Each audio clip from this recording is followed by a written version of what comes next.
Queridos telespectadores de Canal 45, estamos hoy con un nuevo programa, Guadalquivir 35, y concretamente, como ya ven, estamos con Tomás González Rodríguez. Hola, joven. Hola. Que en esta ocasión no vamos a hablar de medicina natural, sino, como estamos en el programa Guadalquivir, pues vamos a continuar con una entrevista biográfica que ya la iniciamos y que la habrán visto ustedes, y nos quedamos, Tomás, en el punto en que una bolsa con dinamita que tú llevabas La arrojé al río Nervión. Al río Nervión. ¿Qué edad tenías más o menos por esa época? Pues yo en ese tiempo tendría recién cumplidos los 18. Porque allá a los 20 años yo ya había hecho 2 años enteros de teoría. Sí. Porque en mi mente materializada, yo fui comunista del sistema trotskista, del PCI, Partido Comunista Internacional Trotskista. Yo en aquel tiempo, aunque... Y una pregunta que se hará a muchos telespectadores. A raíz de, digamos, tu conversión en el templo, ¿o volviste a ver a tus antiguos compañeros del Partido Comunista Internacional? ¿Seguiste conectado a ellos? ¿Te desconectaste? ¿Te persiguieron? ¿Qué pasó? Eso es un poco complicado, pero bueno, voy a tratar de resumirlo. Sí. Yo en ese tiempo era el presidente de las Juventudes. Como que mi familia... ¿De todo el norte de España, me dijiste? Sí. Como en mi familia había mucho miedo por la represión, mi padre había estado 6 años preso con 2 penas de muerte, había habido muchos problemas, y ahora, gracias a que el Todopoderoso me ayudó y pude juntar a toda mi familia en el norte de España, pues esa represión que se sufría aquí en Andalucía, allí no la había.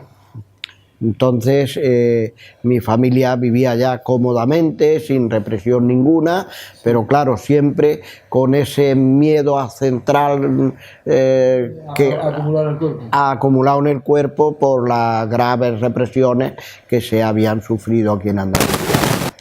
Entonces yo estaba en el Partido Comunista Internacional Trotskista, pero mi familia no lo sabía, porque yo no quería que estuvieran padeciendo una preocupación más. Entonces, ¿qué es lo que pasó? Pues que cuando yo llegué cierto día, al lugar de reunión, que siempre lo teníamos en un distrito diferente, sí, y en un local diferente, porque era la única manera de que no nos pillaran.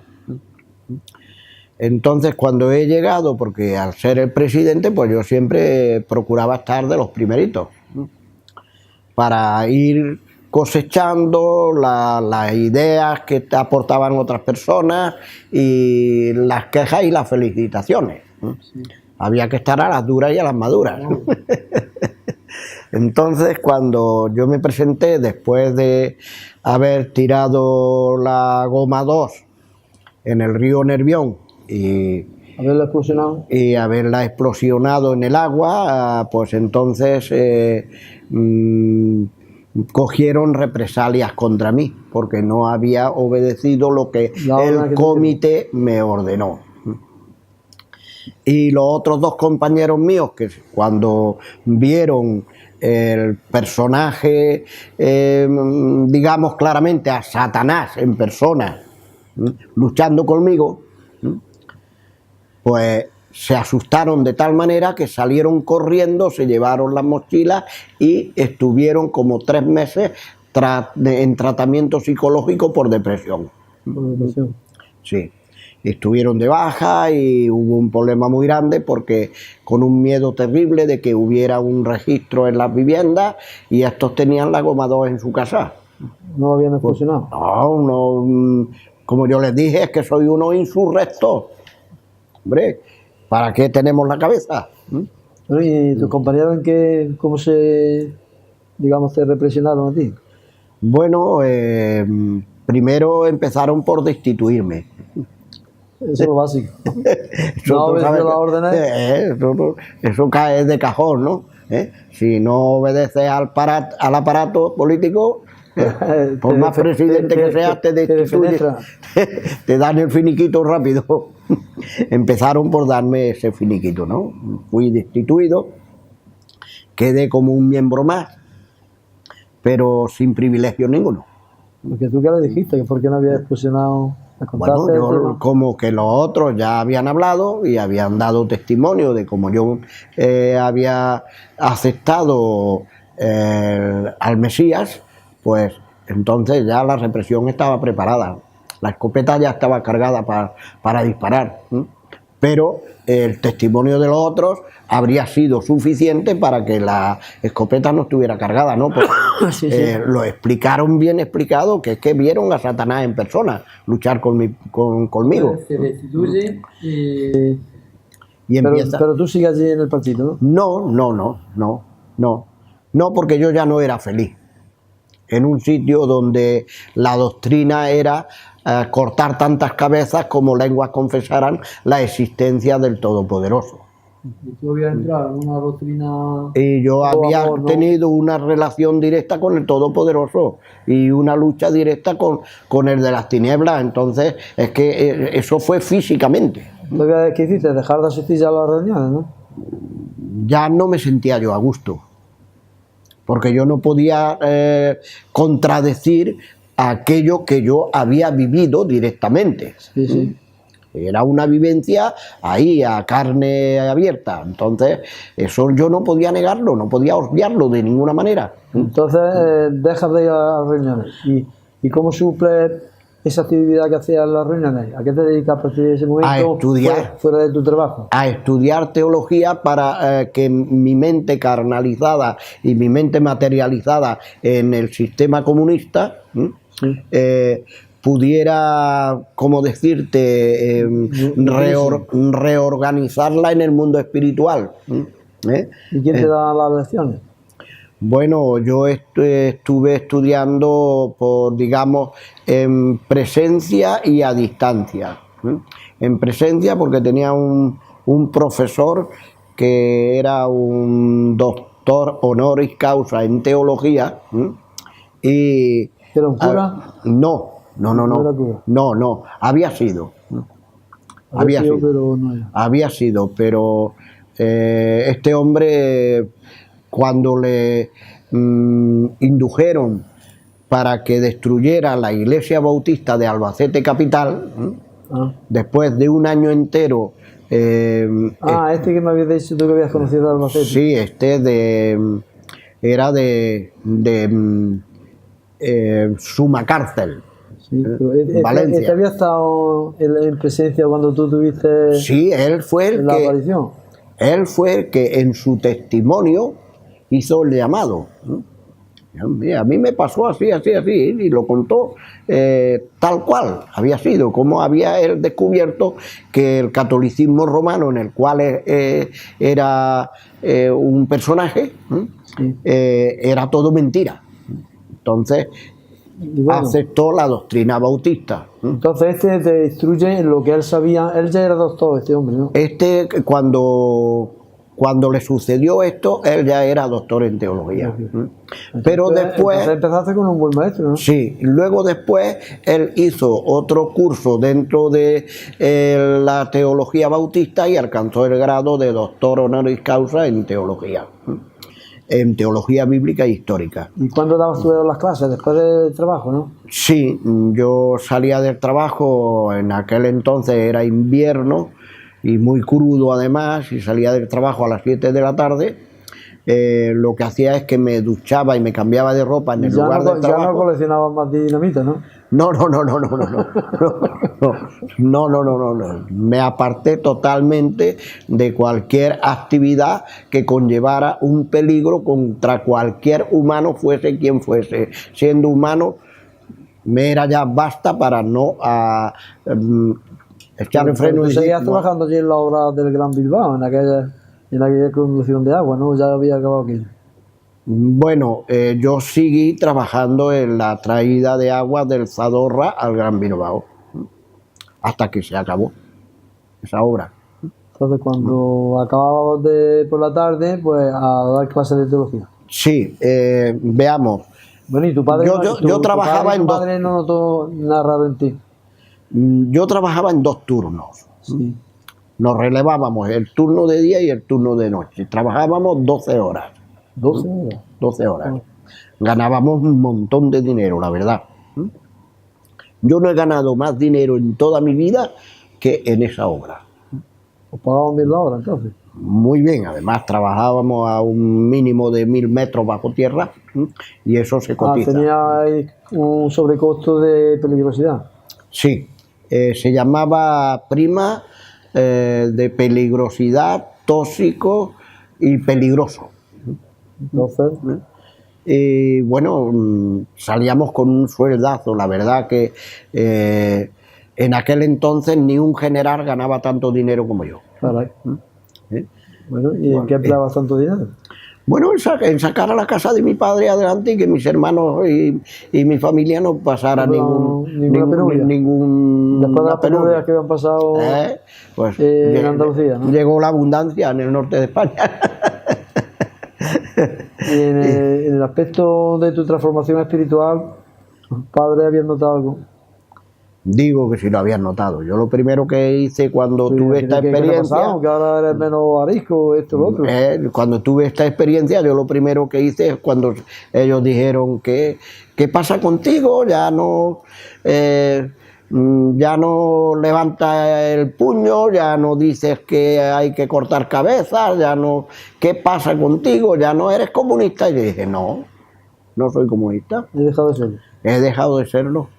¿Cómo que has dejado de serlo? Pues sí, por esto. Entonces les hice mi testimonio de lo que me había pasado. Y entonces ellos dijeron, eso es mentira. Y yo dije, bueno, miren en el armario de mi habitación y busquen a ver si está la mochila vieja en la que yo me llevaba los alimentos para el trabajo. Luego me compraste una nueva, y esa la dejé para aportación, para transportar libros cuando yo iba a estudiar de noche. Pero búsquenla a ver si está ahí. Y la mochila no estaba, la había explosionado yo en el río Nervión. ¿Cómo iba a estar la mochila? Bueno, y además luego les presenté otras pruebas que fueron irrefutables y entonces el enfado en mi familia fue grandísimo. Me llamaron traidor, me llamaron de todo menos borico. O sea que no le sentó tampoco muy bien que dejara de ser comunista. No, de pasar de ser el niño bonito de la familia, pasé a ser el desprecio total de la familia. ¿Y qué decían? Los curas te han comido el coco, ¿no? Me daban cada zurra que ni veas. Y en este periodo de aprendizaje de la teología, ¿cuántos años te tiraste? Bueno, pues en los 2 primeros años ya salí como copastor en la teología bautista. Luego me gustó seguir estudiando teología y llegué al pastorado ya total. Hice un total, la primera, digamos, tacada, hice 2 años, luego hice 3 años y medio y ya alcancé el título de licenciado en teología. Luego en Barcelona... ¿Exigente o te regalaban el titulillo fácil? ¿Qué va? Tenía que machacarlo bien machacado, no. Tenía que saber bien, ¿no? Como ellos decían, había que clavar los codos. Lo que pasa es que al mezclar con otras tesis, con otras cosas, pues te abandonas un campo para meterte más en otro campo, como me ha pasado a mí con la medicina. vi tanta necesidad, no solamente en mí mismo, sino en toda la sociedad, que me dediqué al estudio de la medicina natural y de la trofología y trofoterapia, haciendo un total de 11 años y medio de estudio. Entonces, ahora sí queremos sobre ese tema. Antes, me gustaría saber, porque en la etapa anterior estabas tú mal de salud y hasta que un médico... Sí, por ahí fue que empezó. Y te dijo que te daba poca vida. ¿Y qué pasó con esa etapa de salud tuya? ¿Lo superaste o no? Bueno, primero quisiera terminar con la etapa anterior, si me permite. Venga, vale. Entonces, pues pasó lo siguiente, que al verme yo rechazado por mi familia y recibir que me... Talentico. Sí. Sí, pero no he dejado de ser comunista. Me templaban la badana bien templada. Claro, una familia que había sido representada por el franquismo, que tenía en la lucha revolucionaria su credo, digamos, político y sagrado, al ver que su hijo, paladín de ese tema, había abandonado totalmente para hacerse religioso, pues le tuvo que ser para ellos un impacto grande, ¿no? Un impacto muy grande, muy desagradable. Entonces me zurraban la badana bien zurrada y decían, bueno, o vuelves otra vez al terreno comunista o a republicano. Mi padre era republicano, mi abuelo Tomás también era republicano, y mi abuelo Antonio, por parte materna, también era republicano. No, pero tú no habías dejado de ser republicano, habías dejado de ser comunista, ¿no? Exactamente. Y entonces, a partir de ahí, pues como he dicho antes, empecé a tener muchas represalias en la familia, mucho disgusto, no podía convivir prácticamente, era horrible. Y mediante todo eso, yo había adquirido una enfermedad muy grave, que es la nicotinamidoses, que cuesta hasta trabajo decirlo, nicotinamidosis, que el alquitrán formado por la nicotina me salía por las uñas de los pies, y las uñas las perdía, se caían las uñas y por ahí salía el alquitrán. Y ya llegué a una situación tal que no podía andar más de 40 pasos. Era que me desfallecía. Y bueno, eso no era modo de vivir. Pintorneira Internacional de Infectos en Bilbao me dio la puntilla, me dijo que según los estudios que él tenía referentes del laboratorio de mi situación, pues que no me quedaban más de 4 o 6 meses de vida.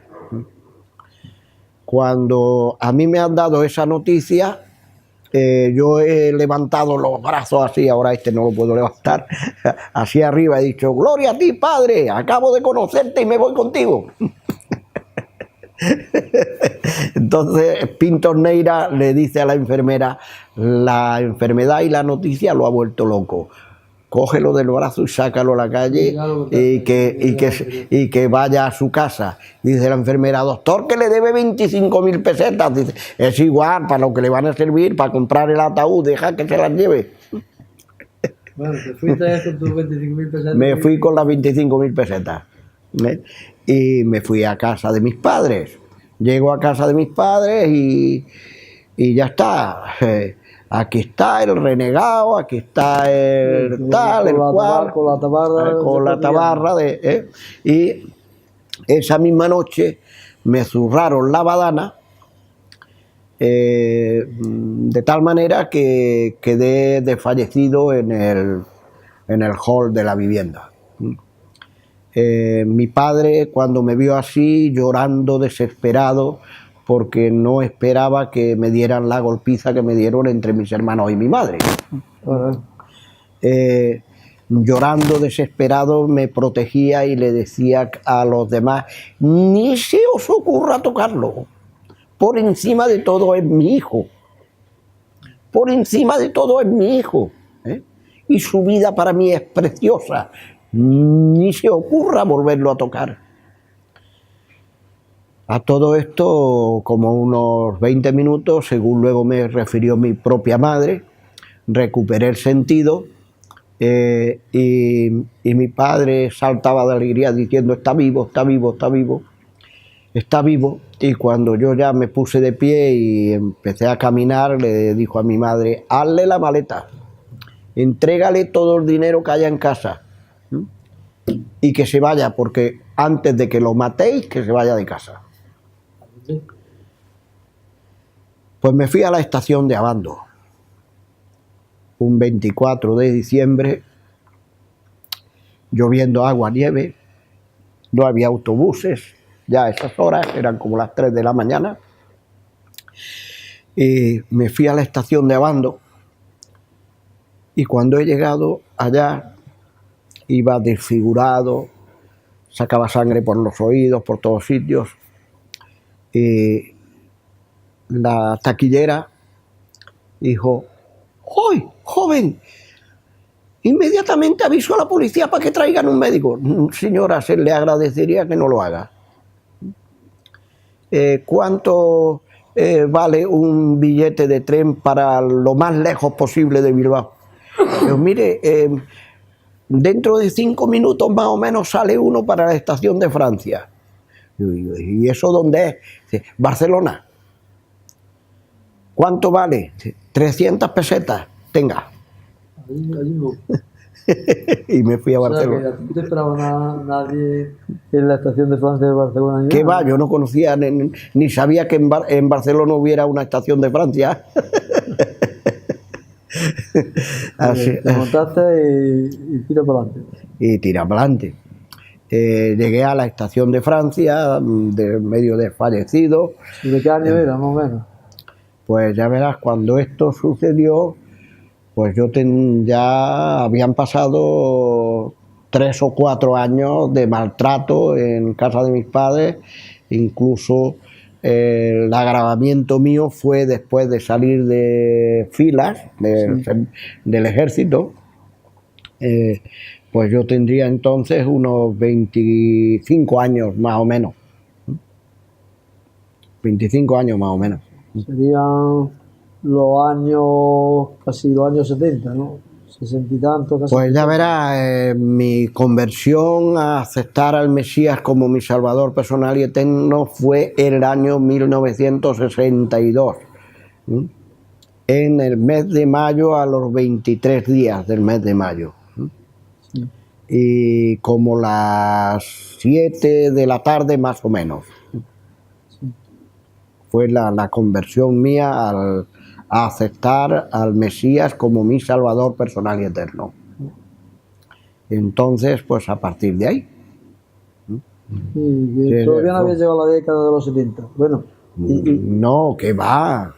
Estamos... Los 66, por ahí, ¿no? 66, 67.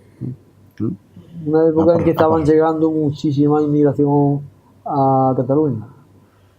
Y al País Vasco era una invasión total y completa entre andaluces, extremeños y gallegos.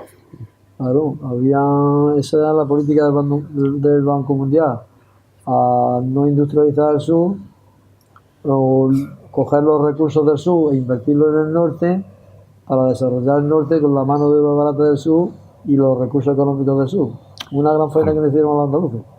A partir de ahí yo tengo que decir categóricamente, quien levantó a la España en aquel entonces fuimos los andaluces, los gallegos y los extremeños. Es que no había... Con el capital y con el trabajo, sí. Sí, pero también tengo que decir una cosa, en honor a la verdad, que el maltrato que recibíamos en nuestros lugares de origen no tenía ni punto de comparación con la calidad de vida que nos ofrecieron allá. Tanto los que se quedaron en Cataluña como en lo que hoy conocemos el País Vasco, en entonces eran las vascongadas. Claro, porque allí la gente luchaba solidariamente más entre sí y los derechos se respetaban más. Sí, porque allí siempre funcionó la sociedad civil. Aquí en el sur, No funcionaba. concretamente en Andalucía, nunca funcionó la sociedad civil, porque aquí políticamente, incluso ya en las escuelas, enseñaron el individualismo. Claro. Y hasta hoy día, desgraciadamente, en esta amada Andalucía, funciona el individualismo. Por eso no se avanza. ¿Qué tanto daño hace? Bueno, seguimos.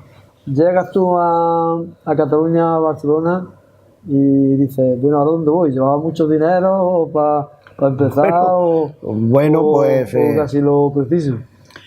Me había gastado las 300 pesetas en el viaje, entonces 300 pesetas era mucho dinero. Sí. Pues date cuenta que en aquel entonces en Andalucía el sueldo de un varón adulto era 1 peseta. Sí, sí. Y un pan de 3 cantos costaba 2 pesetas 50 céntimos. Y tú te habías gastado 300 pesetas. Y yo me había gastado 300 pesetas. Era un capital. No te quedaría poco, ¿no?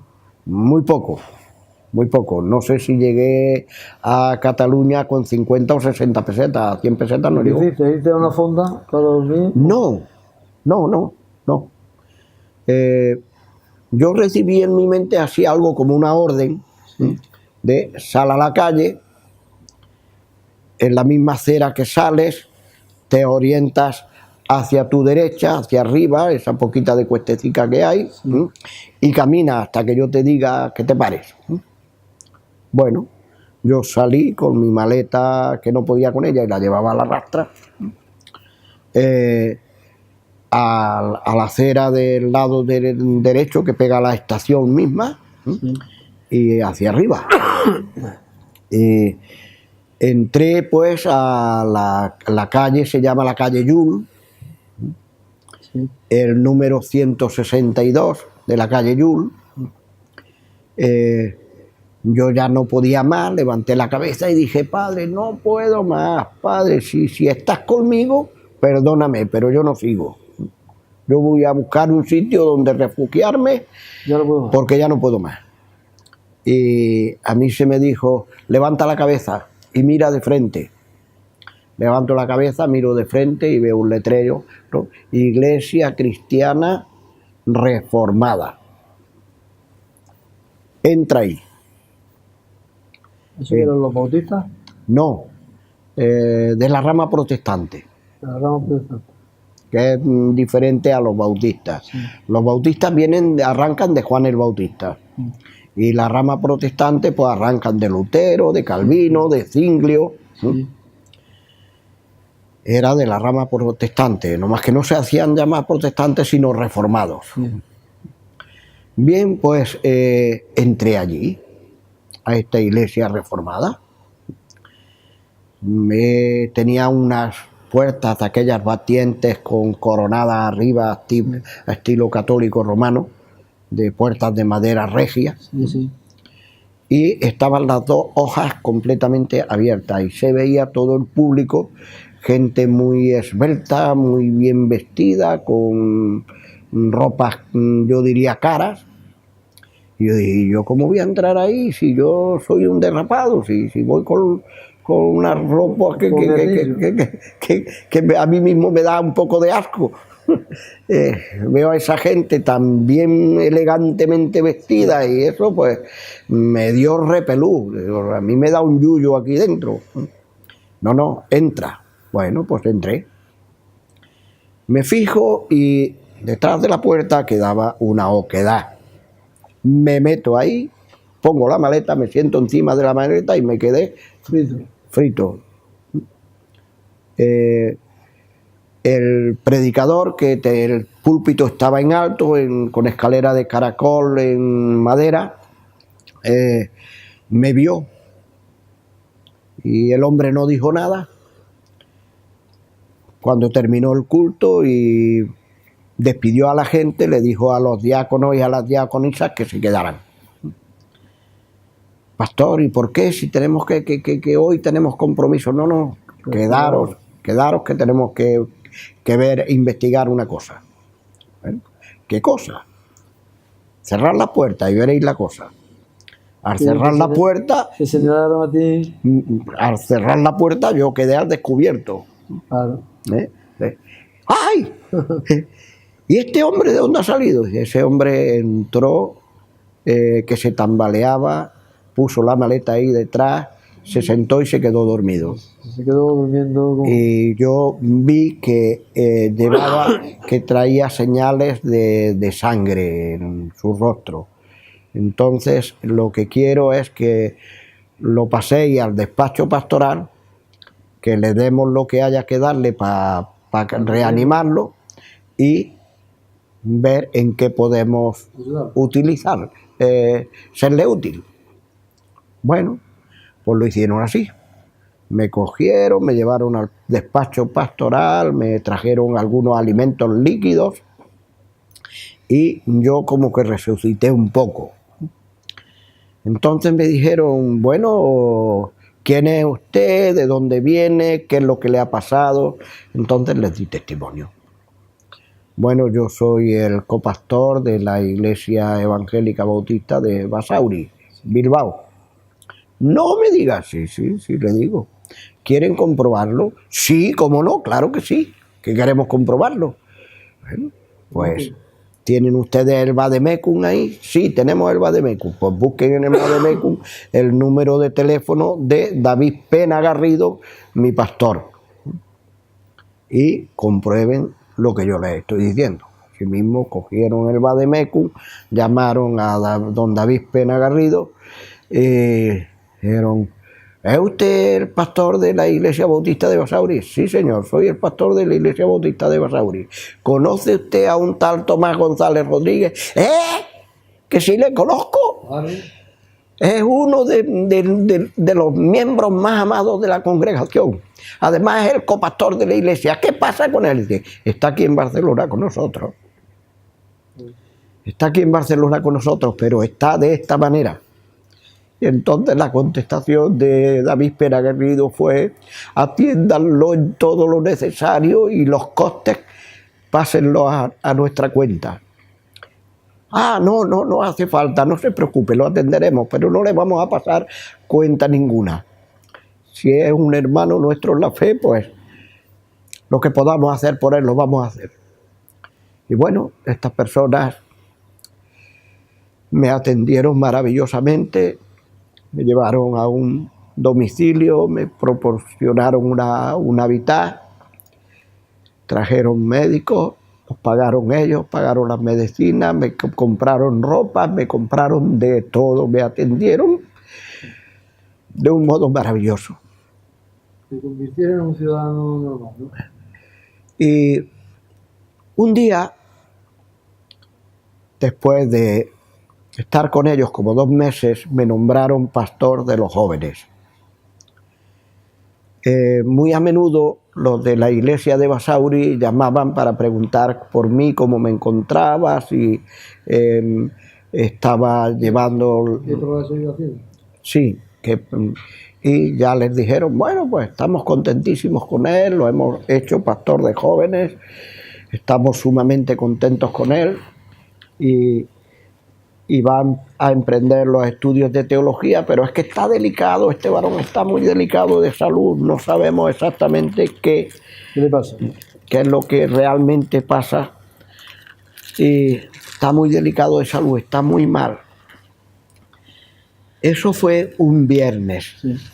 Y el domingo en el culto de jóvenes, yo desde el púlpito, al despedirme de la congregación, les dije, yo estoy contento de haberles sido útiles. Estoy contento de que ustedes estén contentos conmigo, pero hay una cosa de la que no estoy contento. Y es que este pastor les va a durar muy poco tiempo. Cuando yo llegué aquí de la provincia de Vizcaya, Pintor Neira. ¿Usted conoce a Pintor Neira? Sí, fue mi médico particular. ¿Qué le dijo Pintor Neira? Me quedaban 2 meses. Que me quedaban 4 o 6 meses de vida. Y ya llevo aquí con ustedes algunos meses. Y la verdad, Así es que la verdad es que me queda poco. Y no obstante, anteriormente yo ya había ido al hospital que se llama de San Juan, en Barcelona, para cotejar y tener diferentes opiniones, una segunda opinión. Sí, sí. Y me dijeron exactamente lo mismo que me había dicho Pintor Neira, Lo mismo más. que me quedaban 4 o 6 meses de vida. Y yo pensé, bueno, si hace casi 3 meses aquel me dijo que me quedaban 4 o 6 meses de vida y ya llevo aquí casi 3 meses y me dicen que me quedan 4 o 6 meses de vida, pues ¿Alguna esperanza hay?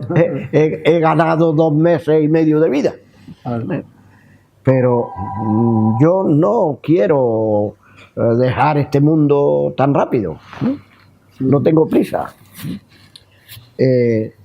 Y llegado el momento del culto, pues yo les comuniqué, ¿no? Mira, pues pasa esto.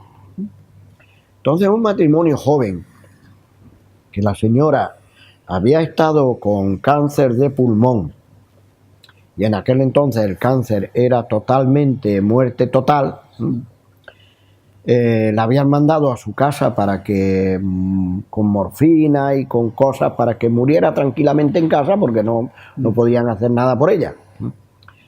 Entonces esta señora, un día que salió a pasear con su esposo y sus 2 chiquillos, se encontraron con un hombre que se quedó mirándola y le llamó la atención y le dijo: señora, ¿qué le pasa? Perdone que me intromezca, pero ¿qué le pasa? ¿Pero qué le pasa? Pues mire usted, me pasa esto, esto, esto y esto. Sí, sí. Tenga esta tarjeta y persónense mañana lunes en esta dirección. Les va a atender el profesor Nicolás Capó. Y casi con toda seguridad usted va a vivir, usted va a criar a sus hijos y usted va a disfrutar de sus nietos. El marido decía: no me lo puedo creer. Y ella decía: no me lo puedo creer. Bueno, no se lo crean, pero vayan. Al final la recuperó. Sí, la recuperó totalmente. Y ellos fueron los que me llevaron a Nicolás Capó. ¿Y qué te dijo cuando te vio el doctor Capó? Profesor Nicolás Capó, cuando me vio entrar al instituto desde lejos, estaba en tertulia con otras personas, cuando entrábamos por la puerta del instituto, como dicen allí, me agoitó, es decir, me vio desde lejos y gritó a este matrimonio: sentarlo ahí mismo, antes que se desvanezca, sentarlo ahí, que enseguida estoy con vosotros. Bueno, me sentaron allí, me sujetaban por los brazos en este matrimonio para que no me cayera. Iba muy mal, muy mal, muy mal. Y cuando llegó Nicolás Capó a mí y me escultó el iris, lo primero que hizo, escultarme el iris con una lupa, que yo me quedé sorprendido, y hoy mismo eso también lo hago yo. La iridiología. ¿Cómo sabes lo que yo tengo por el iris? Esto es. Me escultó el iris y les dijo: no sé cómo se llama este joven, pero este se queda aquí. Si os lo lleváis, se muere. Y si se queda aquí, yo lo controlaré y le salvaré la vida. Bueno, me quedé allí con él. Y este hombre me... ¿No preguntaste los costes económicos de la consulta? No. Ni él nos dijo costes ni se le preguntaron. Además, como este matrimonio tenía orden tanto de la Asamblea Bautista como de la Asamblea de los Reformados, que no se fuera miserable en costes, que lo que hiciera falta, pero que me salvaran la vida. Sí. Entonces, ni el matrimonio iba preocupado por eso, ni Ni yo tampoco, porque yo no lo sabía, que estas dos congregaciones habían dado esa orden, ¿m? En consejo, se habían reunido en Entonces consejo. Capó te reconoció bien, ¿no? Estuve con él allí en el instituto, estuve con él unos 3 meses, sin salir. Y me practicó todo, trofología y trofoterapia, ninguna otra cosa. Trofología y trofoterapia. Pero a rajatabla, ¿no? A rajatabla. Y zumo de limón, montañas de zumo de limón. Bien, yo me reía y le decía, yo cuando salga de aquí, en vez de ser un ser humano, seré un limonero. Y el hombre se echaba a reír también. Decía, no, que tenías que comer esa cantidad tan tremenda de limones. El hombre se echaba a reír y decía, bueno, mejor que te parezca a un limonero que no que mejor que te parezca a un cadáver. Claro. Bueno, pues ya llegó la situación en que yo me di cuenta que yo ya podía volver al trabajo, que podía valerme por mí mismo, y hablé con él y me dijo, cierto, pues, pero tienes que venir periódicamente a revisiones. Cada 15 días te quiero aquí. Bueno, pues yo cada 15 días a pasar revisión con el profesor Nicolás Capó, así estuve 6 años y medio. Nada más siguiendo el tratamiento, ¿no? Siguiendo el tratamiento y estudiando.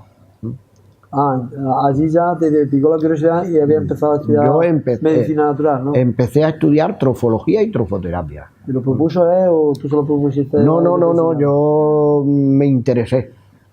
Hombre, si yo me recupero con trofología y trofoterapia... Lo que te interesara. Exactamente. Me interesé y, profesor, yo quiero estudiar estas disciplinas. Me dijo, esperaba que me dijeras eso.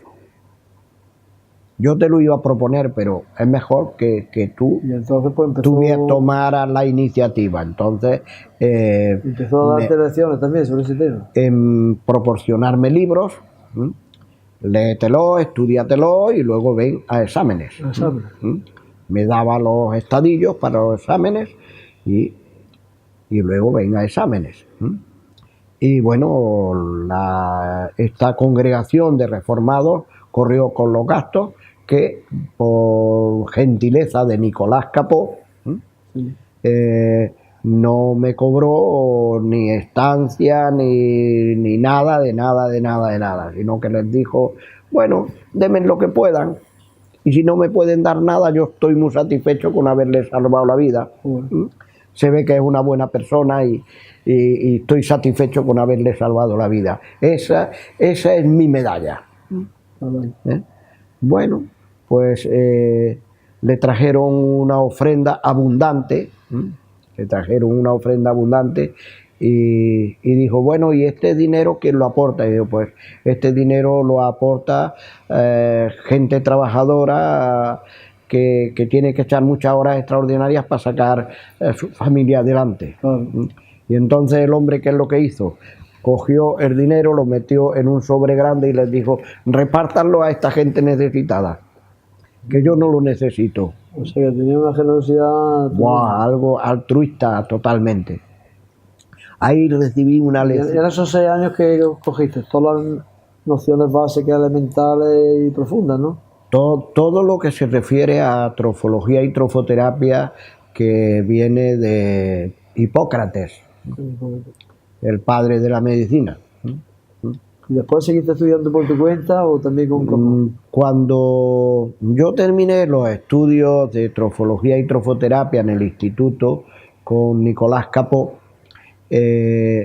al poco ya salí de Barcelona, me ofrecieron un puesto de trabajo muy interesante en Rubí, en la ciudad de Rubí, al lado de Tarrasa, y me fui, lógicamente, necesitaba prosperar económicamente. Entonces... todo ese tiempo, digamos, la congregación te había estado manteniendo prácticamente, ¿no? Prácticamente sí, aunque aparte yo siempre me ganaba algún dinerillo. Siempre cuando salía algún trabajillo que yo veía, eso lo puedo hacer yo, ya tengo fuerzas para poderlo hacer. Lo aprovechaba. Me aprovechaba porque yo sabía que habría sido ingrato aprovecharme de estas personas de buena fe. Bueno, y en esos 6 años de tratamiento para curarte y de estudio, ¿o qué relación habías tenido con tu familia en el País Vasco? ¿Con tu madre? ¿Os llamabais por teléfono? ¿Os escribíais cartas? ¿Iba a verla de vez en cuando? ¿Venían ellos a verte? ¿Qué pasaba?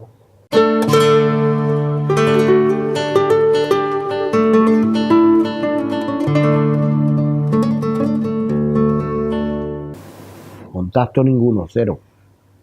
Contacto cero, ¿eh? Cero. Durante 3 años. ¿Y tu padre siquiera te llamaba tampoco? No sabían dónde estaba. ¿Y tú por qué no les mandaste? Porque les tenía miedo. ¿Les sigues teniendo miedo? Claro. Y yo les digo dónde estoy, ¿para qué? ¿Para que vengan y me den una paliza? Pues no. 3 años sin saber absolutamente yo de ellos ni ellos de mí. A los 3 años mi padre y mi madre pagaron a un detective privado para que me buscara. Ah, sí, caray. Y me encontraron en Barcelona, capital, en la Rambla, ¿Y cómo te encontró de la Barceloneta, el detective? a través de los contactos con la iglesia bautista. Fue tirando de los hilos. Fue tirando de los hilos y por ahí llegó hasta mí. Y supo ya dónde estaba, incluso la dirección postal y todo. Entonces ya sí te escribieron, ¿no? No.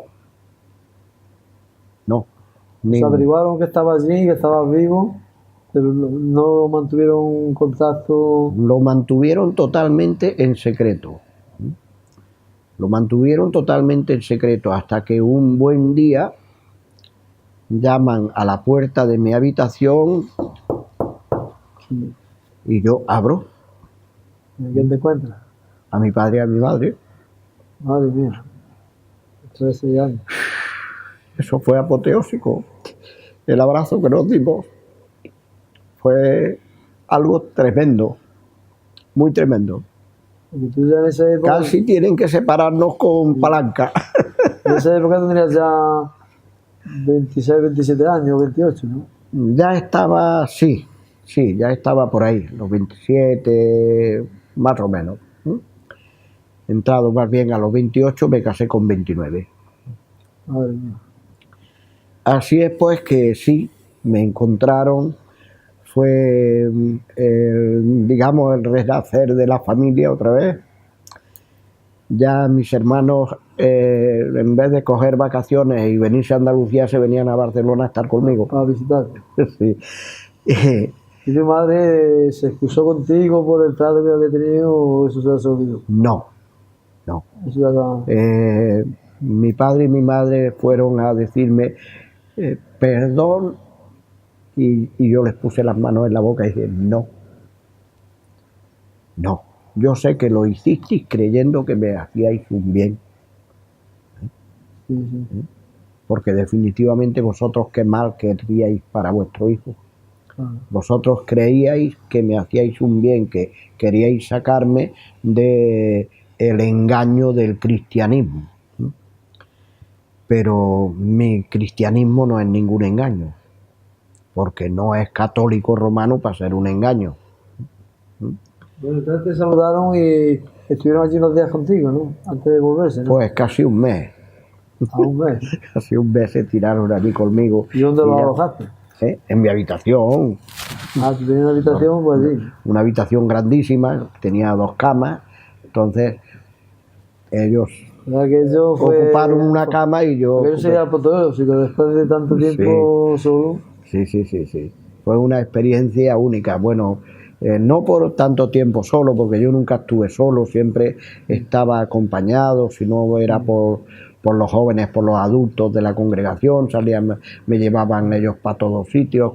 Como yo no conocía todavía Barcelona y provincia bien, cuando me tocaba ir a predicar... ¿En esa época había encontrado ya trabajo o solo tenía el trabajo de pastor?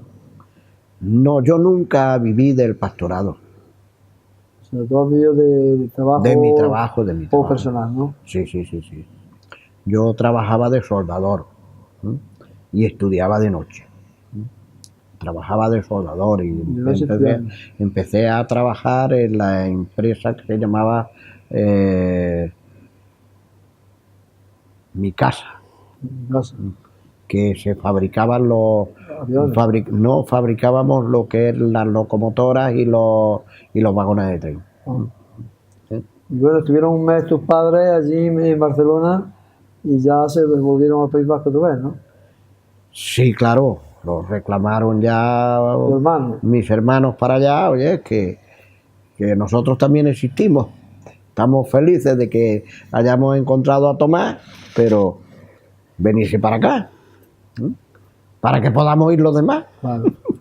Bueno, pues así ya, eso fue el reencuentro familiar que para mí fue una inyección de vida y para ellos también. Entonces ya le hablaste de la recuperación de tu enfermedad, de los estudios de medicina natural que estabas haciendo, le contarías todo eso, ¿no? Pues sí, fueron testigos directos. Fueron testigos directos y en más de una ocasión me acompañaron al instituto a hablar con el profesor Nicolás Capó y ¿Qué opinión oír. tenía de ti el doctor Capó? Me quería como un hijo, ¿Ah, sí? me quería como un hijo. A mí nunca me cobró una consulta Nicolás Capó. Y cuando- veía que aprovechabas bien la enseñanza que te daba, Sí, ¿no? y además de que nunca me cobró un real, como se decía en aquel entonces, los estudios más avanzados, los libros más preciados y más difíciles de conseguir, Te los preparaba para que lo estudiaras. él me los conseguía y me los regalaba. Y me los regalaba. Y me decía, Tomás, hago esto no porque te lo merezcas, porque llegaste a la situación que llegaste por descuido, ¿eh? Sino porque veo que lo aprovechas. Veo que lo aprovechas y como lo aprovechas, sigue estudiando. Por tanto, después de esos primeros 6 años de estudio de medicina natural, trofología y trofoterapia, seguiste ampliando conocimientos, ¿no? Sí, bueno, ya de ahí, cuando ya... ¿Ya por libre o con el profesor Capó también? No, ahí entra otra etapa. Ahí entra otra etapa. Ya cuando yo salgo de Barcelona capital y me ubico en Rubí. En Rubí iba con... ¿Y por qué te fuiste de Barcelona a Rubí, a un pueblo? Bueno, la contaminación muy grande en Barcelona. El trabajo estaba más bien mal que bien. Trabajo sí que había, pero mal remunerado. Entonces, en ese entonces yo estaba trabajando de mecánico de ajuste. Sí. Y fabricando carretillas elevadoras eléctricas para Italia. Sí. Los italianos hicieron ya pedidos más pequeños y tuvieron que despedir a varias personas. A mí no me despidieron, pero quisieron despedir a mi compañero de trabajo, que era un hombre adulto con 4 hijos, criando, necesitados de economía, y yo hablé con el jefe de la empresa, le dije, mire, si es posible que no tienen más remedio que despedir a gente, despídanme a mí. Despídanme a mí, pero quédense con Gregorio. ¿Lo necesita más? Él está verdaderamente más necesitado, yo no tengo responsabilidades, yo... En esa época no tenía ni novio, ¿no? No, nada, nada. Pretendía a las muchachas de las congregaciones, pero ninguna me había aceptado. No te hacían caso. No, porque sabían de mi enfermedad y siempre las mujeres buscan a hombres sanos. Claro, este no me compromete. Bien, pues no tenía ni novia. Sí, cierto. ¿Y quién te busca el trabajo en Rubí? Bueno, pues el mismo empresario. Ah, el mismo empresario. El mismo empresario. Me dijo, sí, Tomás, tu proceder me gusta. Nos quedamos con Gregorio, te despedimos a ti. Pero tienes que aceptar una cosa. Digo, ¿por qué? Dice, que te vamos a buscar un puesto de trabajo en una industria de rubí que son hermanos carnales nuestros. ¿Lo hablaron con su hermano? Hablaron con su hermano, dieron buenas referencias y su hermano le dijeron, bueno, pues mandarlo para acá. Darle la dirección y el teléfono nuestro y mandarlo para acá. Y le dijeron, oye, sí, pero este joven necesita una vivienda. No te preocupes, ya lo arreglaremos. Bueno, pues me dieron la dirección, yo subí a Rubí en el tren de cercanías a Tarrasa y luego desde Tarrasa en un autobús a Rubí. Y bien, bueno, ¿no? Me presenté en la empresa y ese mismo día empecé a trabajar. A las 11 de la mañana llegué y a las 11 de la mañana al puesto de trabajo. ¿Y el alojamiento también te lo buscaron ellos o ya te lo buscaste tú? No, cuando yo terminé la jornada de trabajo vino uno de los dueños de la empresa y me dijo, acompáñame. Ah, ¿te había alquilado alguna casa? Subimos en el coche y me llevó a un domicilio y dijo, este es el joven del que le hablé, enséñenle el aposento donde tiene que vivir. O sea, que te había alquilado y todo bien. Sí, se portaron muy bien conmigo, la verdad. Hay mucha gente que le tiene tirria a los catalanes, pero yo de los catalanes tengo recuerdos inmemorables. Y una cosa que quiero que no nos dejemos atrás. En tu etapa cuando estabas curándote, estabas estudiando, estabas viviendo en Barcelona, ¿tuviste alguna referencia de que la policía franquista, por tus antecedentes revolucionarios, te controlaba o de alguna manera, a ver si te volvía a la andada o no? Sí, en ese aspecto siempre estuve vigilado. Lo que pasa es que yo andaba libremente por todos lados. Como tú llevabas una vida normal, ¿no? Esto es, como yo había salido de ese mundo, pues por mucho que te vigilaran, no me podían pillar en nada porque no había motivo. No había motivo. Entonces sí, estuve durante unos 4 años y medio o 5, estuve súper vigilado. Los grises, ¿notabas tú que...? Sí, no, vestidos de pésamo. Sí. Pero en las paradas de los autobuses te hacían cierto control, ¿no? Pasa lo siguiente, Ochando, y es que cuando has vivido una vida de persecución, detectas que te persigue, ¿verdad? Te crea un sexto sentido. Eso es cierto. Un sexto sentido que hasta hoy día lo tengo. Que algunas personas no lo captan, pero los cambios de esas situaciones se dan cuenta. Mira, ese se cree que no sé yo que me está vigilando. Sí. Muchas veces disfraces, ¿verdad? Sí. Actualmente en Andalucía existe un aparato político muy parecido al aparato social franquista, que iban siempre de paisano. Paisano y con la gabardina al hombro. A veces con la gabardina al hombro o terciada en el brazo es igual, pero iban, ¿no? Y eso existe hoy en Andalucía, no te olvides. Sí. O sea y llevan unos trabajos de tapadillo. De tapadillo, tales como reparación de máquinas de coser, cosas que no dan para vivir hoy día. Claro. Entonces hay que ser un lerdo para no darte cuenta que eso es una tapadilla. Trabajo de control. Trabajo de control social. Claro. Bueno, pero tú habías salido de esa etapa revolucionaria y pasabas de eso. Sí, yo pasaba olímpicamente porque además yo con mi confianza en mi Todopoderoso que había conocido, al Padre Eterno y a Jesús Almasía como mi Salvador, pues yo andaba totalmente confiado y nunca me pasó nada. Y aparte de que tú ya estabas en una etapa de creencia religiosa, pero de alguna manera... Tú eras consciente de que los derechos sociales había que defenderlos, por muy creyente que fueras, ¿no? Bueno, veamos un aspecto. Primero, yo nunca fui religioso. La fe evangélica en sí no es una fe religiosa. ¿No? No. ¿eh?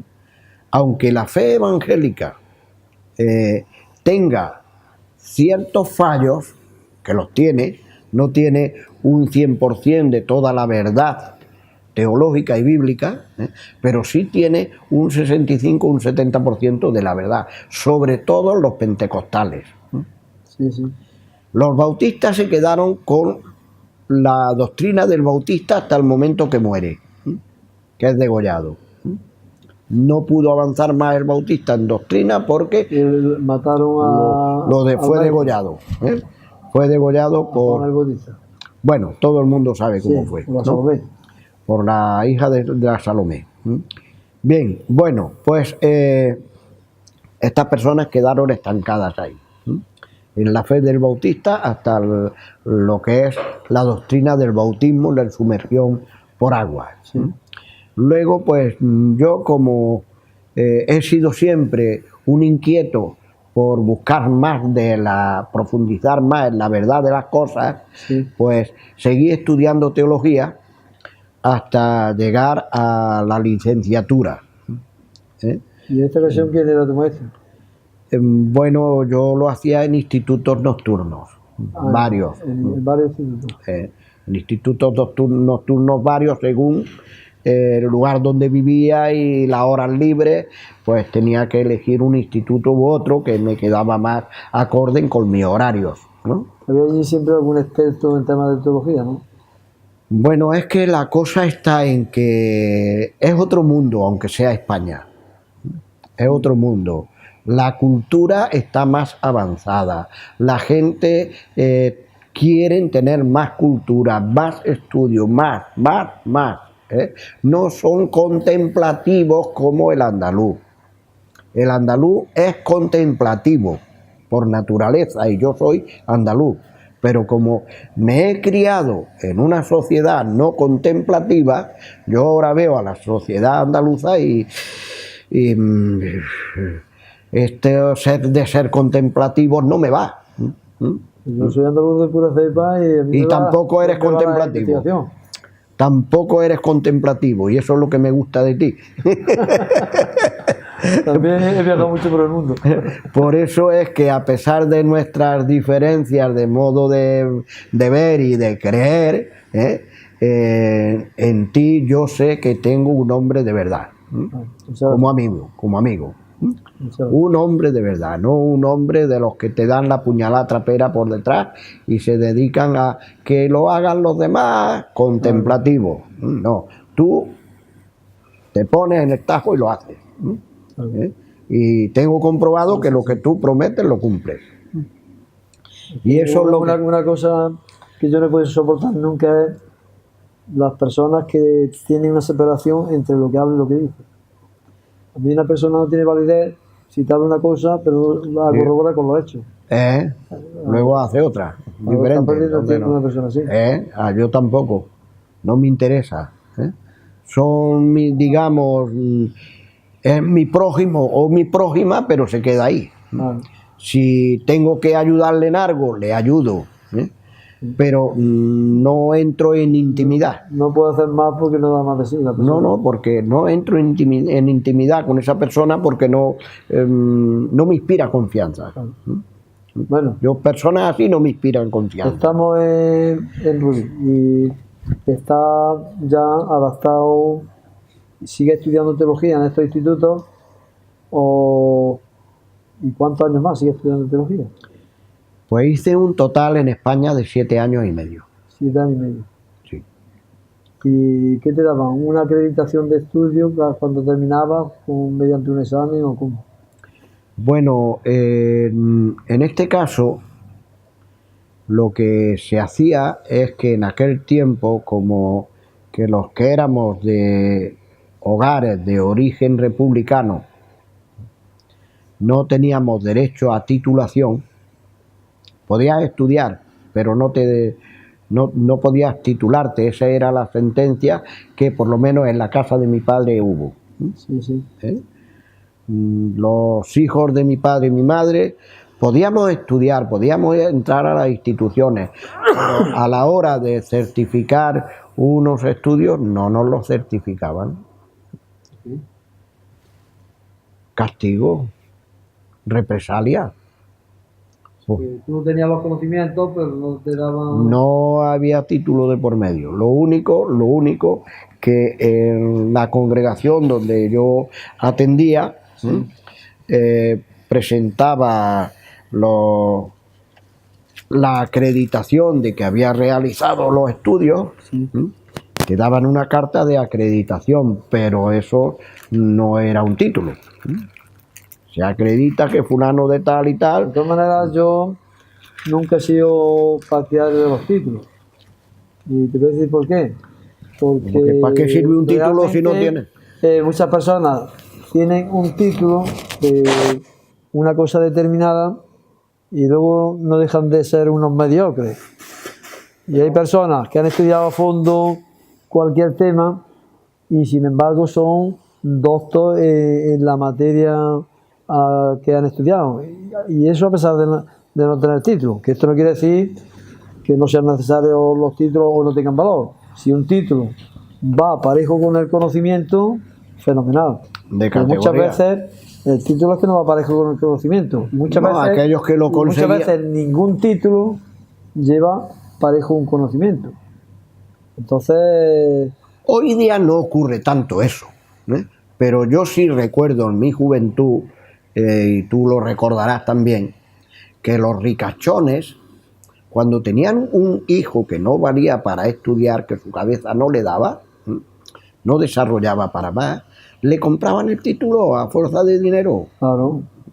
Y luego, pues claro, imaginaos una persona médica, ingeniera o tal, desarrollando un trabajo que no sabe hacer, pues los resultados son catastróficos. Pues catastrófico lo que pasaba en aquel entonces.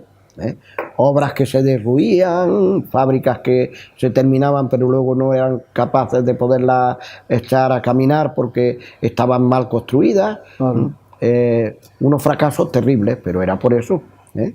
Bueno, de cualquier manera, en Rubí, al final de la etapa, tú ya tenías de medicina natural más de 10, 11 años Tenía estudio, ¿no? 6 años y medio. 6 años en Rubí. Sí, de trofología y trofoterapia. Y trofoterapia. No había hecho otra cosa. Y además había estudiado también el tema de la teología.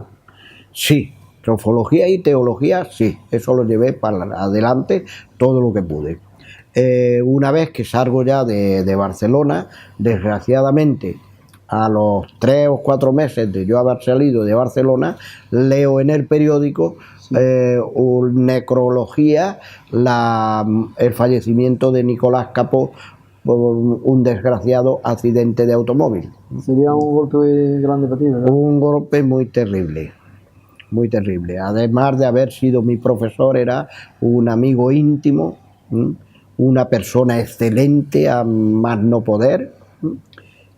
A su alrededor él no podía ver un necesitado que se quitaba la camisa para dársela a uno que no tuviera camisa. Era un auténtico ser humano. Era un ser humano auténtico, 100%. ¿Y tras su muerte se cierra el instituto o hay alguien que...? Se cierra el instituto. Eso es una doble desgracia, ¿no? Pues sí, porque por algún motivo ajeno que yo no quiero entrar en ello, sus hijos no quisieron seguir adelante. Sus hijos tenían una remuneración muy grande porque eran los médicos privados de personajes muy adinerados. Muy adinerados, muy mucho. O sea que una línea de trabajo y de investigación de la medicina natural va a cortarse con la muerte de Capó. Porque Sí. ¿cuántos alumnos deja? Aparte de a ti, y dejó muchos alumnos que siguieran sus pasos. Bueno, bastantes, pero desgraciadamente todos tuvieron que irse de España. ¿Así? Sí, en aquel entonces la medicina natural en España No estaba muy perseguida. O sea, no solo no bien vista como ahora, sino como perseguida. Perseguida. Y se llegaba a la tolerancia, pero no era oficial. Extraoficial tolerancia. Pero, por ejemplo, tú, el naturópata y trofólogo, tienes un número de colegiados. Sí, Y han tenido que reconocer, ¿no? sí, yo El tengo Ministerio de Sanidad, ¿no? Sí, Yo estoy reconocido por el Ministerio de Sanidad y Seguridad Social. Ninguno en España lo tiene, yo sí. Y gracias a eso pudiste ejercer En mi tiempo tu ya conocimiento, ¿no? ya estoy jubilado. Pudiste ejercer tus conocimientos. Bueno, pues eso es otra etapa de mi vida. Cuando yo me caso en Rubí, Eso te quiero preguntarte. Y tú después de todas estas peripecias, ¿cuándo conoces a tu novia? Y ya con este tema del conocimiento de tu novia, vamos a dejarlo para otro programa porque... hombre, tan interesante es mi vida. No, es por ir acotando temas, entonces... Bueno, pues definitivamente la industria en la que yo fui aceptado en Rubí, Sí. ocurrió otra desgracia, hubo un cortocircuito, se prendió fuego, las máquinas se destruyeron con el fuego, las materias primas se quemaron, una desgracia total y completa, aquella familia quedó en la ruina. Entonces yo había estudiado ortopedia. ¿Te quedaste sin trabajo otra vez? No, yo había estudiado, mientras todo eso, yo que siempre he sido un... ortopedia, tú por estudiar también. Había estudiado ortopedia. O sea que tú no perdías el tiempo jugando... No, a mí que no me buscaran... Ni al parchís, ¿no? No, a mí que no me buscaran en un bar, ni en un baile, ni jugando al parchís, ni jugando a ninguna cosa. A mí que me buscaran entre libros. Estudiando. Yo había estudiado ortopedia y había estudiado la artesanía del calzado. Entonces me abrí un taller. ¿De ortopedia? De ortopedia y reparación de todo tipo de calzado y de hacer calzado a medida. ¿Pero quién te había enseñado a ti de zapatero? Los libros, en los libros está todo. La necesidad de los libros. En los libros está todo. Yo nunca perdí el tiempo, siempre estudiando. Entonces, empezaste a desarrollar el tema de la ortopedia. Puse un taller de reparación de calzado a medida, de mujeres, niños y hombres, y ortopedia. Me fue muy bien. ¿Te venían clientes? Me fue muy bien, me compré una vivienda. Madre mía, para hacer un zapato, aunque la gente no lo crea, una cosa es arreglar zapato y otra cosa que te encargue un zapato a medida, eso tiene que ser complicado hacerlo. Cuando lo sabes, no. Si no lo sabes, sí. Y al final te fue bien. Sí, me fue muy bien, ya te digo, me compré una vivienda que en aquel entonces el que podía comprar una vivienda... Sí, tenías que ahorrar bastante. Y a mí me dio para pagar, hacer frente a todos los impuestos, seguridad social, seguros, todo, compra de máquinas. Trabajaría un montón de horas al día, ¿no? A veces más, a veces menos, según me apetecía. Si tenía días que tenía que ir a dar alguna conferencia, bien de teología o bien de medicina natural, algún sitio, pues si tenía que cerrar a las 5 de la tarde, pues yo cerraba. Cerraba a las 5 de la tarde. Que luego se me amontonaba el trabajo, pues a puerta cerrada trabajaba de noche. ¿Y en esa actividad cuánto tiempo estuviste? Pues unos 4 años. Unos 4 años. Luego ya ahí, mediante esa actividad, siendo yo segundo pastor de la congregación pentecostal de Rubí, que era una congregación muy importante, sí. Pues había como unas 50 chicas jóvenes, más o menos. Pero tenías donde elegir novio. Sí, pero ninguna me aceptó. No te hacían caso. Sabían que yo había estado muy enfermo y todo esto y tenían prejuicios. Sí. Y yo pues me fijé en Pilar Barea Polo, una chiquita muy noble, se le veía muy espiritual, una nobleza grande. ¿No? Y bueno, me gustó, me fui acercando a ella, terminé enamorándome y ella, cuando yo me acercaba, me miraba así con desprecio y me decía: apártate de mí, viejo. Sí, decía. Sí, ella es 10 años más joven que yo. Ah, claro. Yo tenía 29, ella tenía ¿Sí que la 19. conociste paseando por Roní, no? No, ella era miembro de la congregación. Ah, a través de la congregación. Y su familia, todos eran miembros de la congregación. Venían de Tarrasa Y cuando ibais a los cultos. a los cultos, pues entonces aprovechabas tú para tirar los Cuando tejos. yo predicaba, tenía la obligación de bajar del púlpito y ponerme en la puerta para despedir a la gente. Ah, entonces aprovechabas para tirar los tejos. Aprovechaba para cogerle la manita y, y tirarle los tejos, sí, cierto, era así. Y ella me decía, apártate de mí, viejo. Sí, no. Bueno, pues llegó un día que era el cumpleaños de ella, celebramos el cumpleaños en el templo y salimos a dar un paseo, todos los jóvenes. Y yo pues me pegué a ella. En vez de pegarme a ninguna otra, pues me pegué a ella. Y cansino, pues ya le suscité de que hablara conmigo, que hasta entonces se había negado rotundamente, no quería ni hablarme. ¿Ahí sí te crees tú que porque seas un predicador y porque seas un pastor a mí ya me tienes a mí en el bolsillo? Que no, que te apartes de mí, viejo. Claro. Bueno, pues ahí ya por cansancio se suscité a que tener una conversación. Entramos a un bar, ya los dos solos, porque yo así lo quise.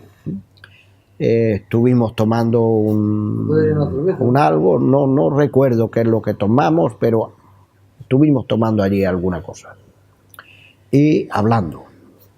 Y ya como las 10 de la noche, que era el último autobús que iba para Tarrasa, me dice, Tomás, que no puedo perder este autobús. Digo, bueno, tú no lo puedes perder, pero yo sí, me voy contigo. Bueno, ¿y qué vas a hacer? Cuando llegues a Tarrasa y me entregues en casa de mis padres, ¿qué vas a hacer? Pues ya miraré, ya me buscaré la vida, ya veré lo que es. Bueno, pues esa misma noche, en el trayecto del autobús, empezó a dejarse coger la mano. Y hasta hoy se agarró ya a mi brazo y nos dimos el primer beso de amor antes de entrar al portal de la casa de sus padres. Entonces, ¿cuánto tiempo de noviazgo estuviste? 6 meses. Noviazgo, claro, tú ya tenías 30 años, ¿no? 29. 29. 6 meses.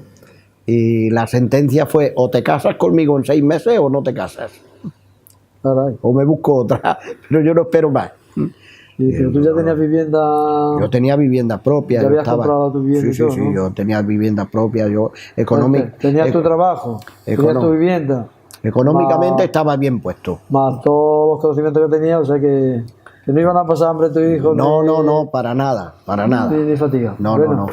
Bueno, pues una vez que ya nos casamos y estaba todo bien, todo en marcha, pues recibo orden espiritual de que tengo que irme al continente americano.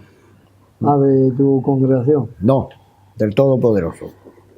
Ah, no a través de otro, ¿no? No, directamente. ¿Y eso qué? ¿Una intuición? No. ¿O que se metió una idea, un pensamiento? No, habló en mi mente y me dijo, tienes que irte a América. Y yo le dije, padre, América es muy grande, ¿eh? A ver dónde voy yo. Pero eso, para quien no lo sepa, ¿esa inspiración es cómo se recibe? ¿Que tú se pone una idea en la cabeza o...? No. ¿O cómo? No, es una relación directa. No es una religión, no es una comedura de coco, no es una cosa psicológica, es una relación. ¿Que te viene un pensamiento diciendo...? No. Tú hablas con él y él habla contigo. Dice que te tengas que ir para allá. Sí. Tú hablas con él y él habla contigo. Es una relación, no es otra cosa. ¿Ya estabas casado? Ya estaba casado y con 2 hijos. Ahora tienes que pedirle permiso a tu mujer, ¿no? Ahora tienes que pedirle permiso a tu mujer. No. Con 2 hijos, madre mía. 2 hijos y ella a punto de dar a luz. Del tercero. Que te fueras tú, que ella no se iba. No. Yo había cerrado el taller había tenido anteriormente un accidente, me atropelló un coche en la carretera yendo yo en bicicleta, me atropelló un coche Sí. a 120 por hora. Caray. Y tuve suerte de que la Guardia Civil estaba haciendo puestos justo en el sitio donde me atropellaron. Y ellos me recogieron la bicicleta, me llevaron a la clínica de traumatología de Tarrasa, cogieron a la persona que me atropelló, le clausuraron el automóvil y se lo llevaron detenido. Y entonces obligaron al seguro de este automóvil y de este hombre a que corriera con todos los gastos, en fin. La Guardia Civil lo arregló todo. Y tengo que decir, en honor a la verdad, que lo hicieron maravillosamente. Entonces, yo había dejado de tener ingresos, estaba hasta que nos terminara la curación y estuviera para poder ir a juicio por mi propio pie, pues el juez dijo que hasta que yo no me pudiera personar por mí mismo, que no se celebraba el juicio. Bueno, pues se tardó como 1 año y medio. Porque yo tuve una fractura de tibia y peroné total, tres veces partida, la tibia y el peroné. Llevaba un yeso triple hasta la cintura. Sí.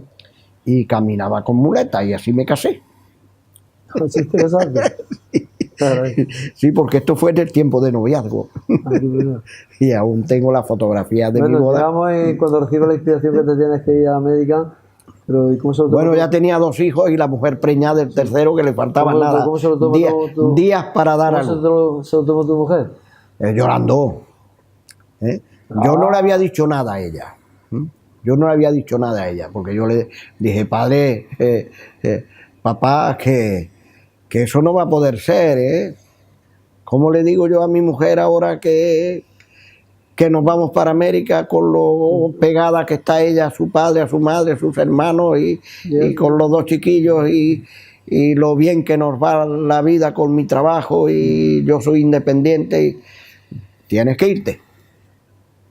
Entonces yo dije lo siguiente, mira, padre y a juez, Elohim Sebaot, te pido una señal, y es que tú trates con Pilar, y que cuando yo llegue esta noche a casa, tú hayas tratado con ella. Bueno, le di mi amén y le dije, así sea, padre. Bueno, llegué a casa, cerré mi taller y llegué a casa con la recaudación, puse en donde teníamos el lugar del dinero lo recaudado, y a renglón seguido la oigo gemir en la cocina. ¿Sí? Estaba llorando. Yo entré directamente a la habitación de matrimonio donde yo tenía costumbre de poner el dinero, una cajita que teníamos allá, que llamábamos la caja de caudales. No era una caja fuerte, pero era una cajita que creo que hasta hoy día creo que existen. Bueno, pues yo entré directamente, puse allí los recaudados y no la busqué. La vivienda era muy grande, era una vivienda muy hermosa, y cuando ya salgo del dormitorio, gemidos de llanto. ¿Qué pasa aquí? La busco y estaba llorando a lágrima viva en la cocina. ¿No le dijiste qué te pasa? Se abraza a mí y digo, ¿qué te pasa? ¿Qué me pasa? Que papá Elohim me ha dicho que tenemos que irnos a América. Bueno. Y yo no quiero ir a América. América es muy grande, a mí me da miedo. Yo no quiero ir a América. Bueno, pues mira, eso mismo Macab me ha dicho a mí hoy día. Así que tú verás que es lo que hace. O obedeces a nuestro Padre Eterno o te quedas en España en desobediencia. Ah, pero tú te vas. Digo, Hombre, Pues me voy. yo me voy. Ah, pues entonces yo no me quedo. Yo obedezco al padre. Digo, pues eso es lo que pasa. Bueno, ¿vamos a ponerle una prueba? Digo, bueno, pues vamos a ponerle una prueba. ¿Y cuál es la prueba? Dice, que si decididamente él quiere que vayamos al continente americano, que en una semana todos nuestros bienes se vendan y se vendan a buen precio. En una semana, ni un día más. Si esto no se cumple, yo no me voy a América. Bueno, vale, como tú digas. ¿Qué pusiste en venta? ¿El piso, el taller, todo? No. Ni me molesté en poner ningún papel en ningún sitio. Ah, ¿no? Entonces, ¿cómo se enteraron que vendía? Al día siguiente, al mediodía, estábamos comiendo. Tocan el timbre. Salgo a abrir. Y me encuentro con una persona muy trajeada, muy bien vestida, que me dice, Dime que... me interesa comprarle esta vivienda. Y no me importa el precio. Pida usted por su boca que yo se lo pago. Madre mía. Digo, Pilar, ven, sal para afuera. ¿Por qué? Pues no estás hablando tú. Digo, pero sal para afuera, chiquilla. Que te enteres. Bueno, sale Pilar. Bueno, ¿qué pasa? Dice, pues mire que yo estoy interesado en comprar la vivienda de ustedes. Me gusta, quiero una vivienda así, es muy hermosa y pidan ustedes por su boca que lo que piden yo se lo voy a pagar. Entonces dice mi esposa, dice, bueno, vale, pero nos tendrá usted que dar un mínimo de 3 meses para desalojarla. Lo que quiera. 3 meses, 3 años, no me importa, pero que la vivienda quede mía. Bueno, vale, pues ya está. Pues mañana nos vemos en el notario. A hacer la escritura. Nos fuimos al notario, en el notario hicimos un certificado de compra-venta y con ese certificado le pasaron la escritura a su nombre y nos pagó por la vivienda, en aquel entonces, 350.000 pesetas. La vivienda nos había costado a nosotros 150.000. Ya había ganado... Más del doble. ¿Qué eso empleéis para pagar el billete y empezar a tener dinero para...? Bueno, ¿Y el taller que hiciste? Ahí empezó el chorrillo. Ese mismo día, cuando salimos del notario, y yo ya con el dinero en el bolsillo, me voy al taller y me encuentro que había 3 o 4 personas esperándome. Unos venían a recoger trabajo hecho, y otros que estaban esperándome allí, pero que yo no los conocía ni de nada, ni eran clientes, ni los conocía. ¿Comprarte el taller, no? No los conocía de nada. Y cuando ya atendí a los clientes y cobré y despaché, le digo, bueno, ¿y ustedes qué desean? Comprarle el taller. Madre mía, ¿Y eso? ¿Cómo que comprarme el taller?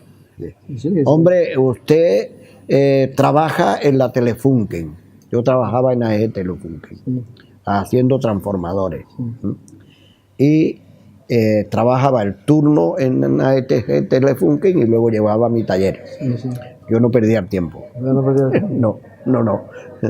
Y usted trabaja en AEG Telefunken, hombre, no sea usted tan avaro. Este taller le está yendo muy bien, es muy bonito, tiene usted unas máquinas preciosas y a nosotros nos interesa para ponerlo en marcha, pero todas las horas del día, no a turnos como usted está. Bueno, pues no está mal, pero ¿cuánto estarían dispuestos a pagar por este taller? Dicen, bueno, pues pida usted por su boca. Digo, no, yo no voy a pedir nada. Si ustedes me hacen una oferta y me gusta, pues llegaremos a un entendimiento, pero si ustedes no me hacen una oferta, pues estamos perdiendo el tiempo. Se salen fuera, cuchichean entre ellos, vuelven a entrar otra vez y me dicen 500.000 pesetas. Pero ahí entran materiales, máquinas, todo lo que usted tiene aquí dentro queda nuestro, y la clientela también. Yo dije, venga, pues las 500.000 pesetas. El taller a mí me había resultado por unas 110 o 115.000 pesetas. Me dan 500.000, pues oye. O sea que ya se había cumplido las peticiones que le había hecho vosotros. Sí, la misma semana se cumplió todo. Y ese mismo día. Ya tenéis recursos y lo tenéis Pues, todo. todo. Ese mismo día me llegó un comprador para comprarme una moto de esas gigantes que yo tenía. Una moto de esas grandes. Será increíble. Bueno, pues... Y a partir de ahí fue un chorrillo de gente picando la puerta. ¿Me venden la lavadora? ¿Me venden el frigorífico? Bueno, Tomás, pues vamos a dejar tu entrevista en este punto, y ya en otro momento pues ya nos contarás cómo cuando diste el salto al otro lado del charco y cómo empezó el desarrollo de tu vida en la América. Pues eso sí que es curioso, porque me pasaron unas cosas tremendas. Bueno, pues queridos telespectadores, hemos llegado al final de Guadalquivir 35 en esta segunda entrevista a Tomás González Rodríguez, que ya le anticipamos que en una próxima ocasión pues seguiremos narrando su interesante vida. Gracias y hasta otro día.